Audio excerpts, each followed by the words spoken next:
duit raya yang banyak tu awak selalu awak selalu buat apa? Saya kumpul banyak-banyak, saya agihkan ni nak letak bank ni, lepas tu adalah saya guna dalam RM20 je saya nak beli makanan saya waktu sebulan.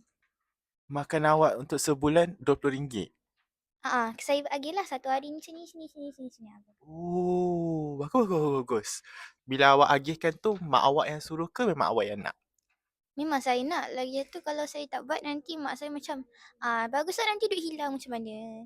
Faham. So maksudnya bila awak dah kumpul duit tu kan, awak nak buat apa dengan duit yang banyak-banyak tu? Saya nak pergi universiti yang bagus, saya bayarlah untuk scholarship. Oh, faham. Tapi kalau awak dapat scholarship, scholarship yang bayar awak punya tu kan. So duit tu awak boleh buat untuk belanja lah. Tapi kalau saya ada universiti yang saya nak, kalau saya ada duit banyak untuk pergi universiti yang saya nak, okey lah.